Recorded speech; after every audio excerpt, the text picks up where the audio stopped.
You're listening to the 5-Minute Friday podcast episode of The Aligned Self. This is your host, Daniel J-N-O-V.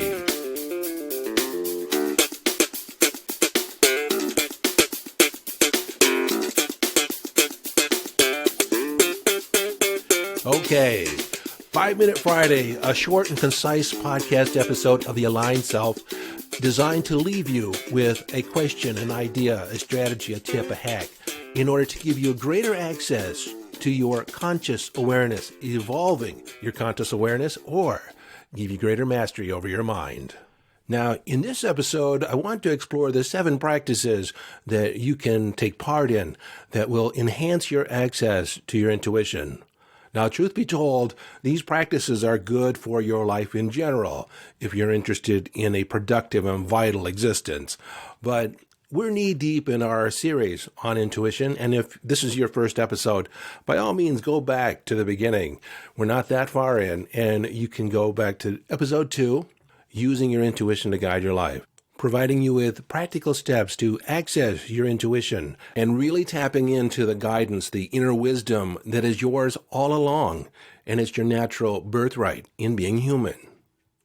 So as we proceed here, I have to admit that these aren't especially sexy. They're not especially revelatory. In fact, some of you are going to say, oh, I know that. But there is a difference in knowing something and actually doing something, knowing something and actually putting it into practice. So the first practice that I want you to take part in, to practice, is drinking water on a regular basis. Here's a good rule of thumb, a good heuristic, is that every morning, first thing in the morning, drink 32 ounces of water. Now, some of you might be saying, but I don't like water. Well, more than likely, it is actually the source of your water that you have an issue with.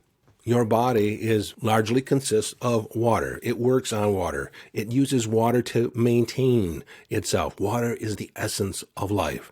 It's the greatest sports performance drink you can take in is water. It's not Gatorade. It's not, Powerade, whatever those other things that have all the salt and the sugar in it. It's water. And you might be asking, how does this work into intuition? Well, water is necessary for the conductivity of your nerves and your neural impulses. So it helps you feel things. Most people in our society, in the world today, are severely dehydrated. They are actually in water deficit. And this results in this feeling of fogginess, fuzzy thinking, tiredness. So I'll definitely do a future podcast where I focus just on water. Sounds exciting, doesn't it? But it's amazing. So in the meantime, just take my word for it. Drink more water. And you might be asking, how much water do I drink? Well, I'm just under 6 foot. I weigh just under 200 pounds. And proportionally, I drink a gallon of water a day. And also as a good rule of thumb, and of course you validate everything for yourself, as you take in over a half a gallon of water, you're going to be going to the bathroom. So in that later intake of water, make sure that you add, say, a quarter teaspoon of salt or a quarter teaspoon of baking soda, or add colloidal minerals. Okay, that's enough on water for now. So drink more water. Practice number 2, breathe. And this is another topic that I will dedicate an entire episode to because it is so important. Now, you might say, I don't really think about breathing. I just breathe. Well, over time, during the day, you may find that you breathe more and more shallowly, especially if you work at a desk. Your shoulders round and your breathing actually becomes quite shallow, leading to fatigue, muscle aches, buildup of carbon monoxide and carbon dioxide in the body. And breathing is the only autonomic part of your body that most people can readily take control over, conscious control. So this is the practice I'd like you to take on if you've never done anything around breathing, breathing breath play or breath work. Take a nice deep breath and hold it for as long as you can, as long as it's comfortable. And as soon as it becomes uncomfortable, slowly exhale and lengthen that exhalation for as long as you can, pushing all the air out. And as you're getting to the bottom of that exhalation, pull your belly button back towards your spine and just tighten your stomach and just kind of push that air right out. And then let the breath in until it's comfortable, filling the lungs, and then slowly exhale again. pushing all the air out as far as you can. Push it right out and take it and hold it. And then let it in. Do that 3 times.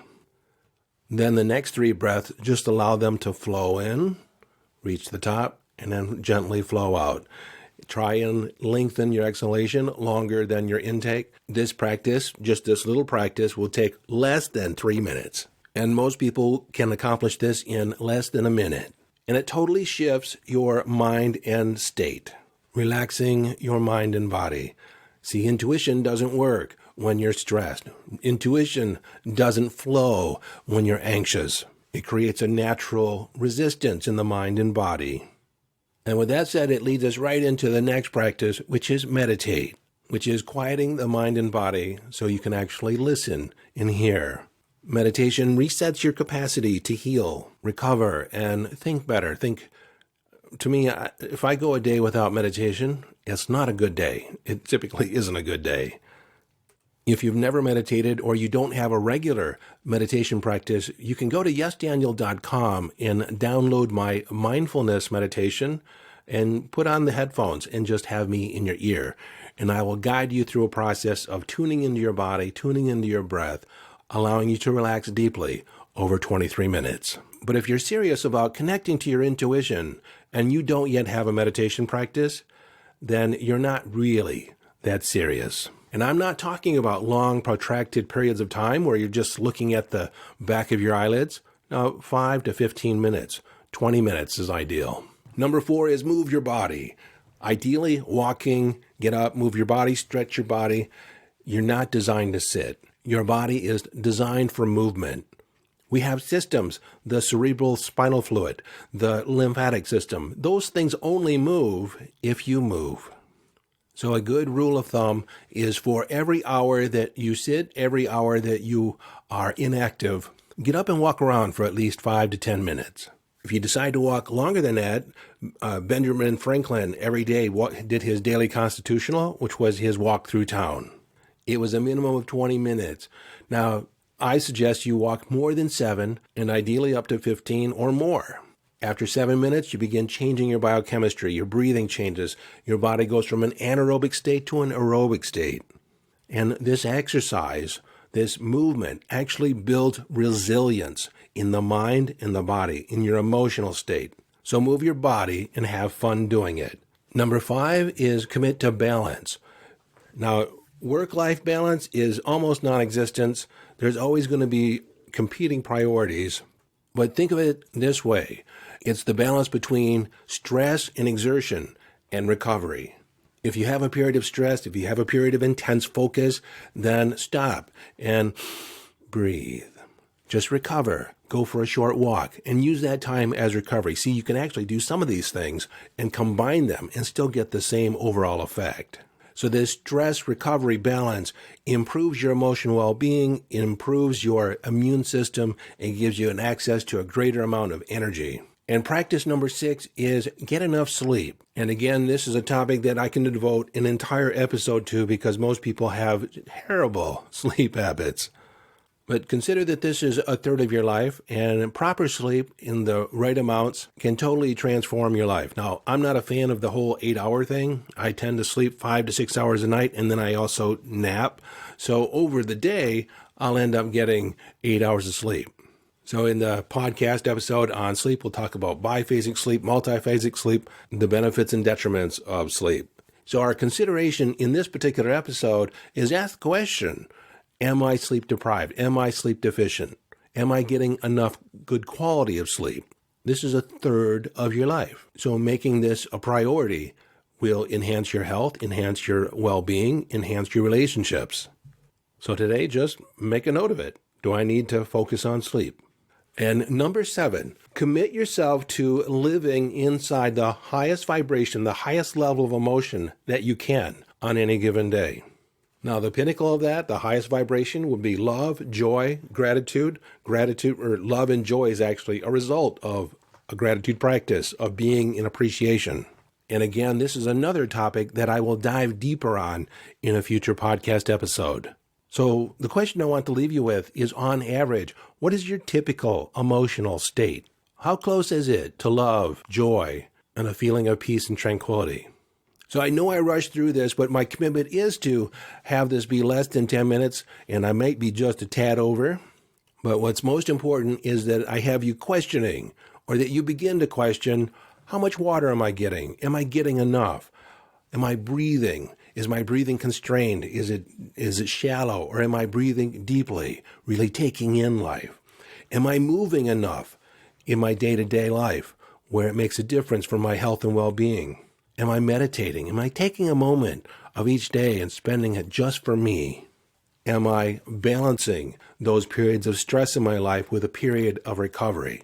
And I'm not meaning sitting down with a highball or a glass of wine, but really taking a moment to de-stress, to tune into your breathing, to relax, sigh, yawn if you can. Those are natural ways our body releases that stress and comes back to neutral. And again, I want to refer to my free download of the mindfulness meditation. It can help you harness in several of these practices all at once, just in one 23-minute sitting. And frankly, you don't even have to think about it very much because I just guide you through on where to point your mind and where to point your breathing.